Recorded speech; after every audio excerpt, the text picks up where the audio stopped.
ठहरिए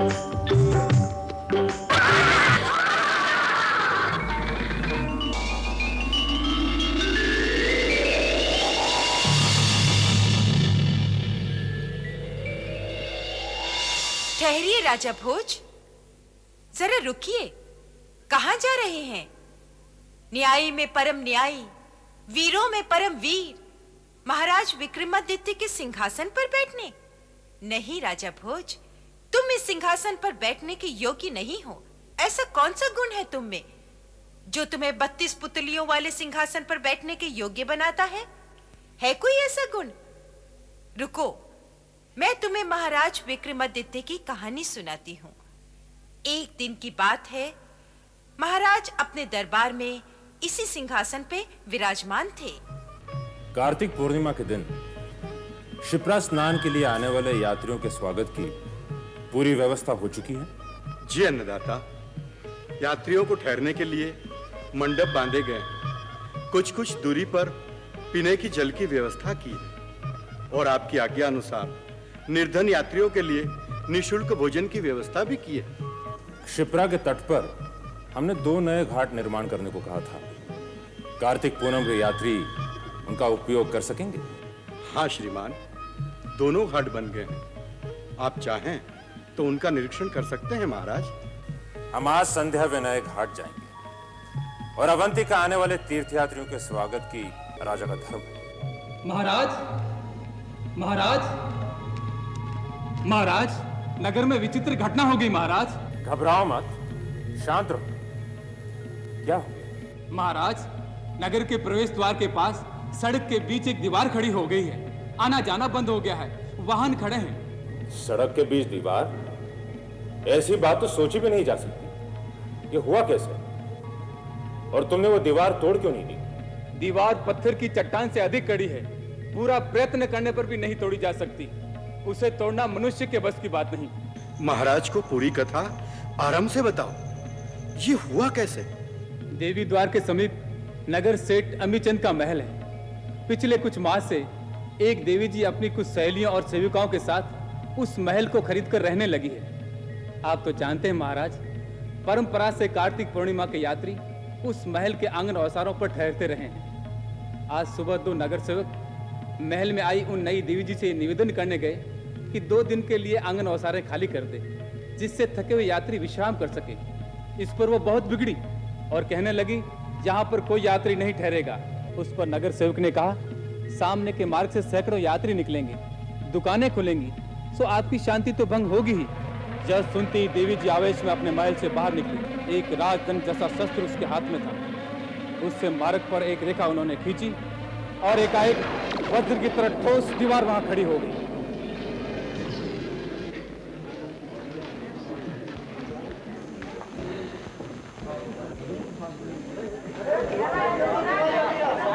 पूरा जोर लगा दिया महाराज, पर वो दीवार न टूटना थी तो नहीं टूटी। अवश्य उस स्त्री में कोई देवी शक्ति है, पर शक्ति में मदांध होना और व्यर्थ के अभिमान में समाज को कष्ट देना अधर्म है। ठीक है, हम उन देवी जी से स्वयं जाकर मिलेंगे। अब आएगा राजा विक्रम मेरे चरणों में। यह आवश्यक नहीं कि वही आए।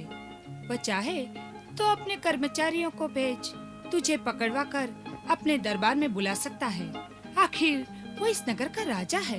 इतना साहस नहीं होगा उसमें। देखा ना तुमने, चारों ओर त्राहिमाम मचा हुआ है, नगर का मुख्य मार्ग बंद है। अब तो उसे मेरी शरण में आना ही पड़ेगा। अच्छा, मानो राजा विक्रम आ गया, तब क्या करेगी? अपना दास बनाकर रखूंगी और इस नगर का राजा मेरा आज्ञाकारी सेवक होगा। और वो तेरे रूप सौंदर्य से मोहित न हुआ तो? अरे, मैं उसे चौपड़ के खेल में हराऊंगी। जीत जा और ये शक्ति दंड ले जा और नगर के मार्ग पर बनी दीवार को तोड़ दे। हारेगा तो तुझे मेरा दास बनकर रहना पड़ेगा। तू जानती है, चौपड़ के खेल में, इस संसार में तो क्या, पूरे ब्रह्मांड में मुझे कोई नहीं हरा सकता। पर विक्रमादित्य तुझसे चौपड़ खेल समय नष्ट क्यों करेगा? वह आगे बढ़ बलपूर्वक तुझसे शक्तिदंड छीन न लेगा। मर गई। यदि ऐसा हुआ तो मैं तो बड़े कष्ट में फंस जाऊंगी। ऐसा कर, तू ये शक्ति अपने पास रख ले। नहीं नहीं, मैं इसे कहाँ संभालूंगी। तू जानती है, कल रात मेरा प्रेमी मुझे लेने आएगा। मैं उसके साथ चली जाऊंगी। फिर पता नहीं तुझसे मिल भी पाऊं या नहीं। वह बड़ा व्यापारी है। विवाह के बाद मुझे उसके महल में जीवन बिताना होगा। तो अच्छा है ना, राजा विक्रम तुझे पागलों की तरह ढूंढता रहेगा। मजा आएगा। तू भी विचित्र है, पता नहीं क्या क्या सोचती रहती है। अरे कोई है या नहीं? इतना बड़ा महल और कोई द्वारपाल नहीं। हमें विक्रमादित्य, कोई दास दासी स्वामी है या नहीं? अरे सुनो तो। स्वामिनी महाराजा विक्रमादित्य पधारे हैं। तो इसमें डरने की क्या बात है? जाओ और उन्हें यहाँ लेकर आओ।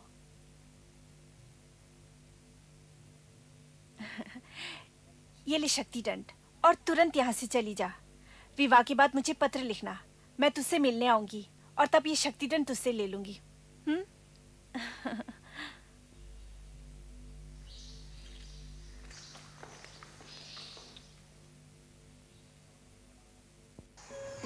प्रणाम देवी। आइए राजा विक्रम। आज प्रातः मेरे 2 नगर सेवकों ने आपके साथ धृष्टता पूर्वक व्यवहार किया और असभ्य भाषा में बात की। उसके लिए मैं इस नगरी का राजा आपसे क्षमा चाहता हूँ। आप तो बड़े सौम्य और मधुर भाषी हैं। मैं तो समझती थी आप क्रोध में गरजते बरसते आएंगे। आप जैसी सुंदरी के सामने दुस्साहस मैं कैसे कर सकता हूँ? अपना क्रोध शांत कीजिए और राजमार्ग पर बनी दीवार को हटा दीजिए, ये मेरी प्रार्थना है। इतने बड़े राजा विक्रमादित्य, चतुर, वीर, बलशाली, न जाने क्या क्या प्रशंसा सुनी थी हमने, और आप मार्ग में बनी एक दीवार को नहीं हटा सकते? दीवार क्या, यदि आप अपने हाथों से पानी की लकीर भी खींच देती तो क्या मैं उसे हटा पाता? बातें करने में आप बड़े चतुर हैं। उस वज्र सी कठोर दीवार को हटाने के लिए मुझे बड़ा परिश्रम करना होगा। इतना समय नहीं। परसों कार्तिकी पूर्णिमा है। दूर दूर से हजारों यात्री शिप्रा स्नान के लिए मेरी उज्जैनी में आएंगे। यदि दीवार के कारण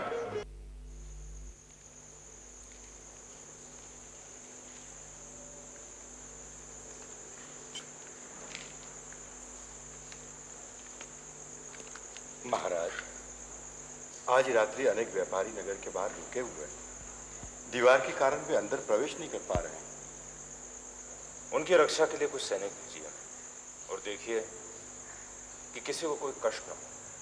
इस समस्या का क्या हल होगा महाराज? उसकी चिंता मुझे भी है। आप जाइए और विश्राम कीजिए, समस्या का हल हो जाएगा। प्रजा को आप पर पूरा विश्वास है महाराज।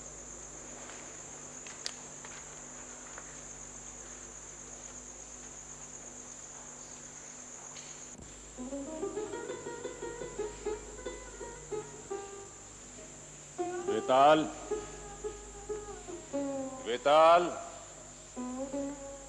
वेताल, तुम जहां भी हो तुरंत मेरे पास आओ। मुझे तुम्हारी आवश्यकता है। तुरंत मेरे पास आओ वेताल।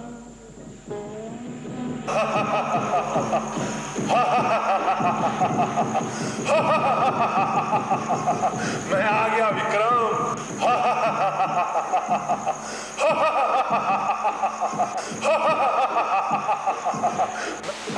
विक्रम याद करे और बेताल ना आए, ऐसा कभी हो सकता है?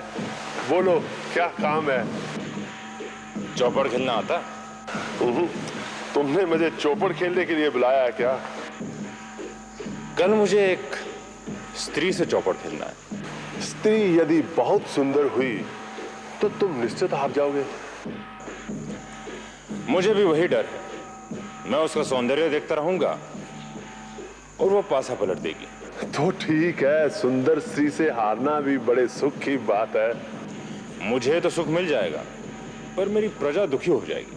तो बोलो क्या करें, कहो। आज रात उस स्त्री की चौपड़ ही चुरा लाऊं तो कल खेल ही ना हो सके। नहीं, मुझे यह बताओ कि समस्त संसार में चौपड़ का सबसे अच्छा खिलाड़ी कौन है? चौपड़ का सबसे अच्छा खिलाड़ी देवराज इंद्र है। देवराज इंद्र?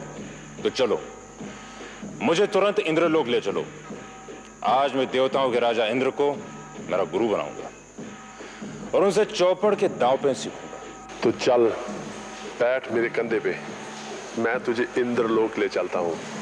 तूने मुझे बहुत उठाया है, आज मैं तुझे उठाऊंगा।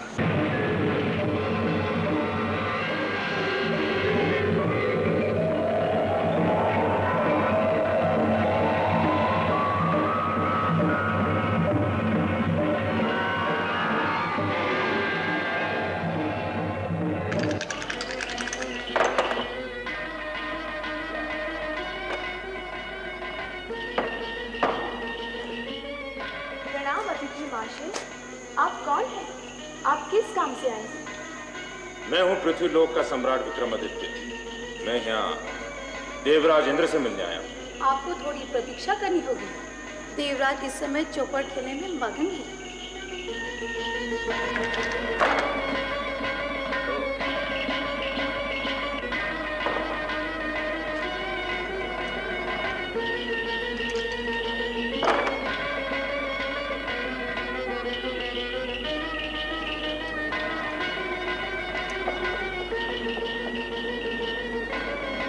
महाराज, आपकी गोटी गई।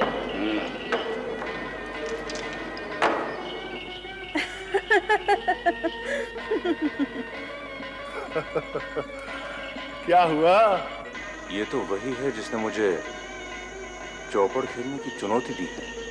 कहां पृथ्वी की एक स्त्री और कहां स्वर्ग की ये अप्सरा? पहचानने में भूल तो नहीं कर रहा है? बिल्कुल नहीं।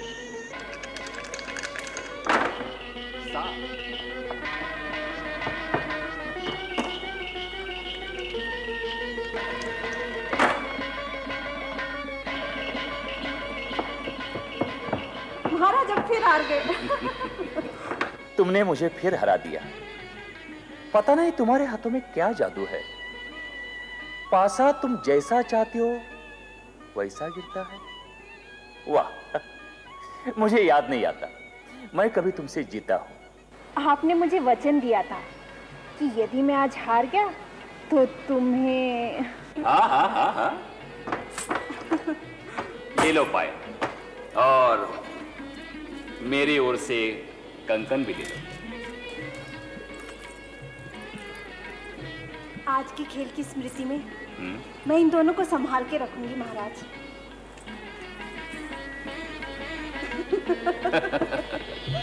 जो देवराज इंद्र को पराजित कर सकती है, उससे मैं क्या विजय पा सकूंगा? तो आप क्या करोगे राजा?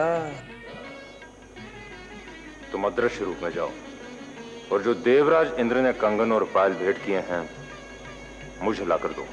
ये तो मेरे लिए चुटकी का काम है।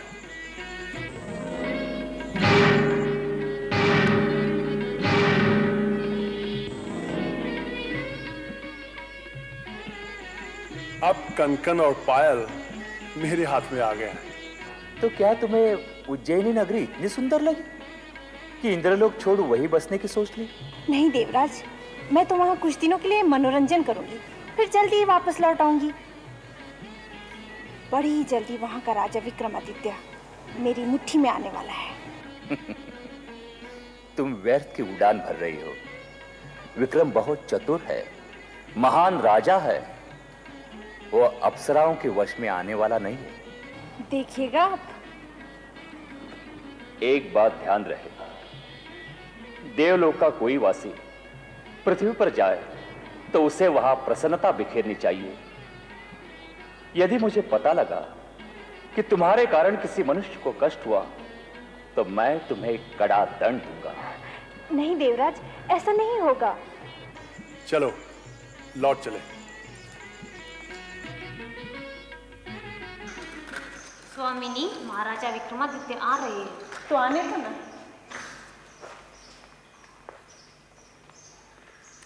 हम उपस्थित हैं चौपड़ खेलने के लिए। आइए, मैं भी तैयार हूँ, बैठिए ना।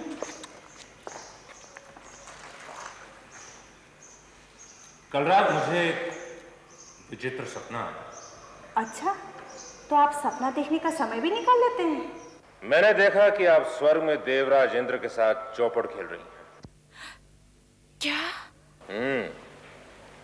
और मैंने देखा कि चौपड़ में आपने देवराज इंद्र को हरा दिया।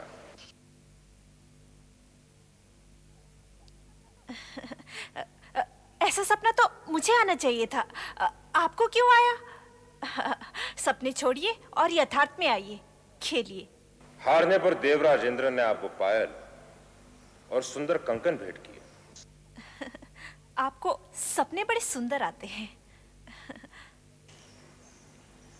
ये कंकन जो आपने लिए वो भी सुंदर है, और ये पायल, आप इंद्रलोक की अप्सरा हैं। अपनी देवप्रदत्त शक्तियों का दुरुपयोग कर हम पृथ्वीवासियों को कष्ट देते हुए आपको लज्जा नहीं है? मैं विक्रमादित्य सबका न्याय करता हूं, पर आप देवलोक की, आपका न्याय राजा इंद्र करें। मैं आज ही उनके दरबार में उपस्थित हो पूरी घटना सुनाऊंगा। किस तरह आपने शक्ति दंड का दुरुपयोग कर मेरी सारी प्रजा को कष्ट दिया है। नहीं नहीं, आप ऐसा न कीजिए। देवराज इंद्र से कुछ न कहिए। आपका न्याय करने का अधिकार इंद्र का है। मैं आपके हाथ जोड़ती हूँ, आपसे क्षमा चाहती हूँ। कहां है वो शक्ति दंड जिससे रेखा खींच आपने राजमार्ग पर दीवार खड़ी की? वो मेरी सहेली के पास है। कहां रहती है आपकी सहेली? क्या नाम है उसका? बताती हूँ, मैं आपको सब कुछ बताती हूँ। पर मुझे मार मेरी प्रेमिका को भगा ले गया। हाय हाय हाय, ऐसा तो कदापि उचित नहीं। प्रेमिका किसी की और ऊंट किसी और का। आओ बैठो। तुम दोनों का ब्याह धूमधाम से हो। ये लीजिए आपकी वस्तु आपके पास। नहीं महाराजा विक्रम, इसे मेरी तरफ से भेंट समझकर स्वीकार करो। अब ये तुम्हारे पास रहेगी। और हाँ, अब मैं इंद्रलोक वापस लौटूंगी। अरे, मेरे साथ चौपड़ नहीं खेलोगी?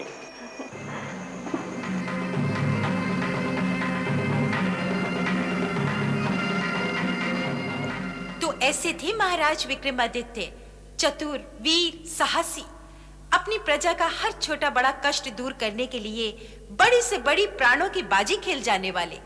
तू उनके सिंहासन पर बैठने का साहस कर रहा है? याद कर, तूने जीवन में अपनी प्रजा के लिए कभी कोई साहसिक कार्य किया है? यदि नहीं किया तो इस पर बैठने के तू योग्य नहीं। इसकी हर पुतली का